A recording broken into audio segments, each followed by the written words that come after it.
하나님이 어떻게 그럴 수가 있냔 말이죠. 이게 신앙의 미성숙한 상태에서는 잘 이해가 안 돼요. 근데 하나님은 분명하게 하나님의 의도와 목적을 모세를 통해서 밝히십니다. 신명기 8장 2절의 말씀이죠. 내 하나님 여호와께서 이 40년 동안에 내게 광야길을 걷게 하신 것을 기억하라. 이는 너를 낮추시며 너를 시험하사 내 마음이 어떠한지 그 명령을 지키는지 지키지 않는지 알려 하심이라 말씀합니다.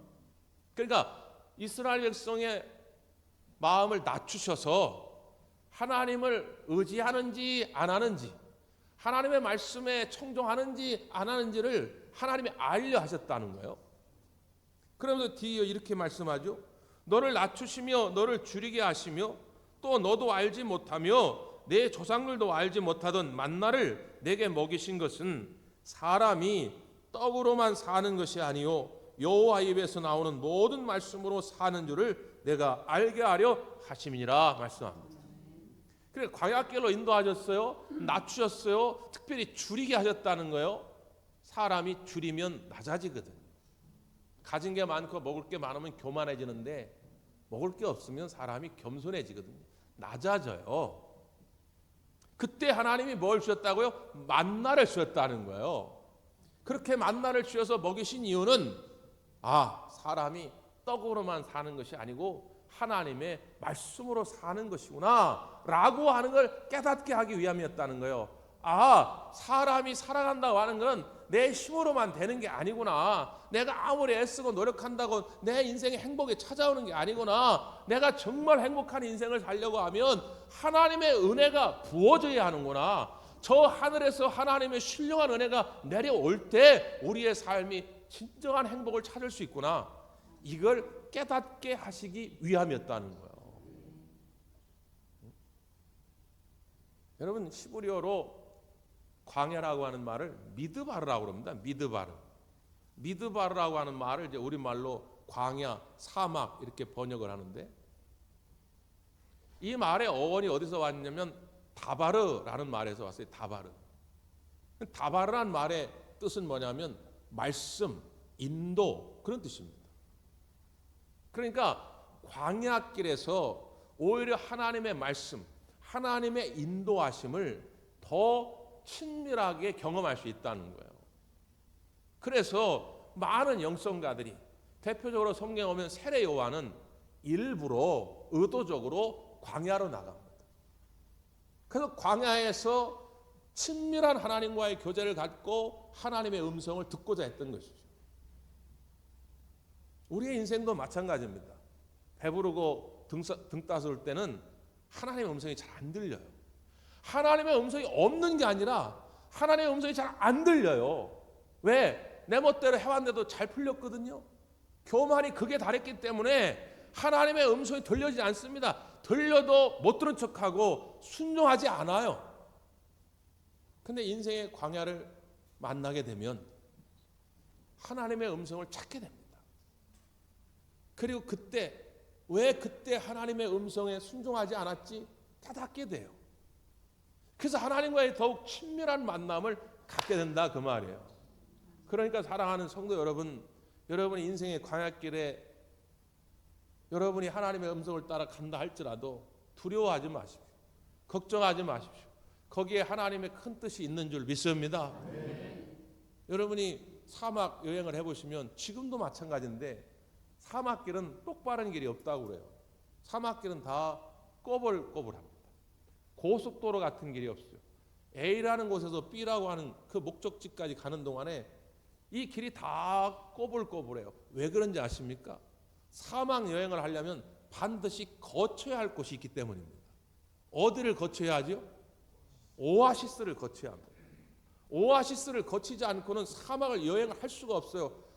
왜 시간 걸리게 이렇게 돌아가? 나는 그냥 지름길로 똑바로 가면 되는 거 아니야? 나 일로 갈래. 그럼 가다 그냥 죽습니다. 목말라 죽어요.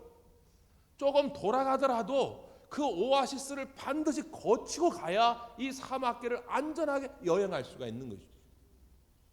여러분 생각해 보십시오. 만약에 100km의 광야길을 가는데 중간에 한 50km쯤에 오아시스 하나만 딱 있다 그러면 힘들겠죠. 그 50km를 걸어간다고 생각해 봅시다. 힘들겠죠. 근데 만약에 그 오아시스가 10km마다 있다 생각해 봅시다. 10km마다. 아니 한 1km마다 있어. 1km마다 오아시스가 있어. 그러면 그 사막 길이 별로 그렇게 힘들지 않습니다. 여러분 주일 예배도 그래요. 주일 예배 한 번 빠진다고 뭐 지옥 가고 그런 건 아닌데, 여러분 한 번 빠지고 두 번 빠지고 세 번 빠지면 점점 오아시스를 잃어버리는 거예요. 천성 가는 길이 점점 힘들어져요. 그러니까 여러분 주일 예배 빠지지 않기를 바랍니다. 네? 이 주일 나와서 예배하는 거는 오아시스를 만나는 일이에요. 요한복음 4장에 보니까 예수님 뭐라고 말씀합니까? 내가 주는 물은 영원히 목마르지 아니하리라. 예수님이 주시는 물은 영원히 목마르지 않다는 거예요. 그러니까 우리가 인생의 광야길을 만날지라도 영원한 생명수가 되시는 예수님과 함께 할 수 있다면 그 광야는 힘들지 않다 그 말이에요. 그래서 출애굽기도 뭐라고 말씀합니까? 여호와께서 앞서서 낮에는 구름 기둥 밤에는 불 기둥으로 이스라엘 백성을 인도하시니 낮이나 밤이나 그들과 함께 하시느니라. 광야길에 이스라엘 백성만 홀로 둔 것이 아니라 하나님이 함께 하시고 그 길을 친히 인도하셨다는 거예요. 그거를 현상으로 보여주기 위해서 구름 기둥과 불 기둥을 보여주신 것이죠. 지금도 여전히 마찬가지입니다. 때로는 성령께서 우리를 광야로 내몰 때가 있어요. 뭔가 하나님의 목적이 있습니다. 하나님의 계획이 있습니다. 여러분 그것 때문에 불평하거나 두려워하지 말고 오늘 하나님의 인도하심을 믿고 힘있게 나가시기를 바랍니다. 그래서 빌립도 순종한 거예요. 거기 뭐가 있는지 어떤 일이 일어날지는 몰라. 근데 순종하고 나아간 거지요. 그때 어떤 일이 벌어졌습니까? 자, 27절에서부터 29절까지입니다. 27절에서 29절 시작. 일어나 가서 보니 에도피아 사람 곧 에디오피아 여왕 칸다기의 모든 국고를 맡은 관리인 네시가 예비하러 예루살렘에 왔다가 돌아가는데 수레를 타고 선지자 이사야의 글을 읽더라. 성령이 빌립더러 이르시되 이 수레로 가까이 나아가라 하시거늘. 가보니까 에디오피아 여왕 간다게. 간다게는 사람 이름이 아니고 우리가 이제 예를 들어서 애굽의 왕은 뭐라 그러죠? 바로라고 그러잖아요. 로마의 왕, 로마 황제는 뭐라 그러죠? 가이사 이렇게 말하잖아요. 그러니까 그 명칭이에요, 명칭. 에디오피아 여왕을 부를 때 명칭 간다게인데 그 에디오피아 여왕의 국고를 맡은 자예요. 그러니까 지금으로 말하면 재무부 장관, 기획부 총리 같은 거예요. 그러니까 당시에 에디오피아의 굉장히 높은 고위 공직자입니다. 그가 예배하러 예루살렘에 왔다는 거예요. 그게 참 희한하죠. 에디오피아 사람은 이방인입니다. 그냥 딱 봐도 얼굴만 봐도 얼굴이 까매요. 유대인들하고는 완전히 확연하게 구분이 됩니다. 흑인들이란 말이에요. 그런데 이 사람이 지금 예루살렘에 예배하러 왔어요. 그러니까 어떤 경로를 통해서인지는 모르지만 이방 나라의 고위 공직자가 하나님을 알게 된 거예요. 그러니까 예수님을 알았다는 게 아니고 당시의 유대교, 유대인들이 믿던 그 유대교의 하나님을 이 네시가 알고 유대인의 절기를 맞이해서 예루살렘에 예배하러 온 거예요. 그리고 예배를 마치고 집으로 돌아가는데 참 신실한 신앙인이에요. 그냥 가지 않고 성경을 읽으면서 가고 있던 것입니다. 그를 만나게 한 거예요. 그러면서 성령께서 뭐라고 그랬다고요? 29절 성령이 빌립더로 이르시되 수레로 가까이 나아가라. 수레로 가까이 가라는 거예요. 지금 그 사람이 누군지도 몰라요. 얼굴만 봐도 자기 동족이 아닙니다. 이방인이에요. 수레를 탔기 때문에 물론 높은 자리에 있는 사람 같긴 한데 그 사람이 갑자기 돌변해서 칼을 꺼내가지고 강도로 변할지도 모르는 거고 누구지도 몰라. 이름도 모르고. 그런데 성령께서 가라는 거예요. 저 사람이 가라. 가까이 가라. 성령께서 우리에게 종종 그렇게 말씀하시는 겁니다. 아직도 우리나라 사람들은 이 무속신앙의 영향이 있어가지고 또 옛날에 전설의 고향을 너무 많이들 보셨어요. 그래서 하나님의 음성을 듣는다 그러면 그냥 머리도 허옇고 말이지 수염도 이렇게 나가지고 사랑하는 아들아 라라라라라 내가 너와 함께 하리라 이런 걸 들어야 이게 하나님의 음성을 들었다고 생각해요. 그래가지고 교회 다닌 지 30년이 넘었는데 신앙생활 한 지가 30년이 넘었는데 목사님 나는 하나님의 음성을 한 번도 들어본 적이 없네요. 아니 지금도 하나님의 음성이 강단에서 선포되는 줄 믿습니다. 하나님의 음성이 여기 있잖아요. 여기. 근데 아직도 그냥 무슨 산신령 소리나 들으려고 하는 분들이 있어가지고 참 이게 속상한데 성령께서 우리에게 말씀하신다고 하는 것도 그거예요. 성령님이 우리에게 생각을 불어넣어 주신다 그 말이에요. 생각을. 내가 지금 누군가를 만났어요. 아니면 만나진 않았지만 불어넣어 있는데 누군가가 떠오른다 그 말이에요. 그 성령께서 야, 그 사람에게 가까이 가라. 가까이 가보라. 말씀한다 그 말이에요. 문제는 뭐예요? 우리는 그동안 이 핑계 저 핑계로 그 성령의 음성을 다 불순종했다 그 말이에요. 빌립은 성령께서 말씀하실 때 민감하게 반응합니다.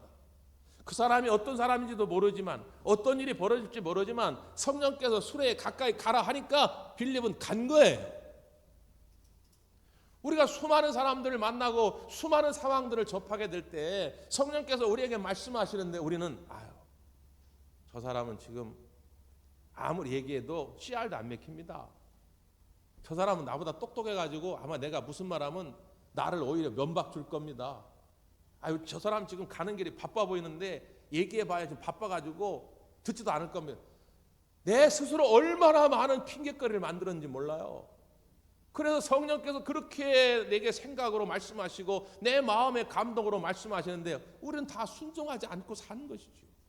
그러니까 아무 일도 일어나지 않는 겁니다. 그러니까 나중에 와가지고 나는 하나님의 음성을 들어본 적도 없다. 나는 신앙생활 이렇게 오래 했는데도 기적을 맛본 적이 없다. 난 아무리 기도해도 응답받은 적이 없다. 이런 무기력한 고백이나 하는 것이죠. 성령께서 우리에게 말씀하실 때 가라 하면 가까이 가라 하면 가시기를 바랍니다. 가면 뭔가 일어나요. 일단 순종해야 뭔가 기적이 나타난다 그 말이에요. 갔더니 이미 이 사람이 성령을 읽고 있는 거예요. 이사야 57장의 말씀을 읽고 있는 거예요. 이사야 57장의 말씀이 어떤 내용입니까? 자, 32절을 한번 볼까요? 32절 시작. 대답하 읽는 성경 구절은 이것이니 일러스되 그가 도살자에게로 가는 양과 같이 끌려갔고 털 깎는 자 앞에 있는 어린 양이 조용함과 같이 그의 입을 열지 아니하였도다. 그가 굴욕을 당했을 때 공정한 재판도 받지 못하였다. 이사야 57장을 읽으면서 여기 도살장에 끌려가는 양처럼 털 깎는 자 앞에 있는 양처럼 말도 못하고 조용히 있는 양, 불의한 일을 당했는데 공정한 재판도 받지 못하는 이 사람은 누구냐 말이에요. 이 글을 쓴 이사야 본인입니까? 아니면 이사야가 아니면 제3자 누구를 말하는 겁니까? 그럼 물어본 거예요. 그랬더니 거기서부터 이제 줄기가 나오기 시작하는 거예요. 그래서 쭉 설명을 하면서 궁극적으로 누구를 증거하게 됐다고요? 예수님을 증거하게 된 거예요. 도살장에 끌려가는 어린 양과 같은 존재가 누구냐? 예수님이다.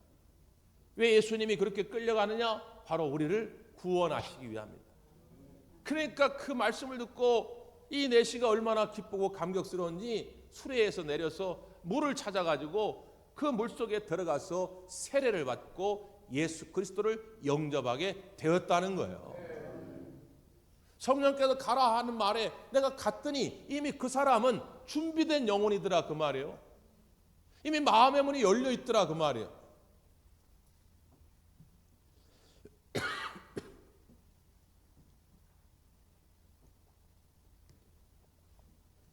이번에 대신방을 하면서도 참 많은 은혜를 받는데 어떤 분이 이제 전도를 받아가지고 우리 교회에 오시게 됐는데 왜 오게 됐느냐?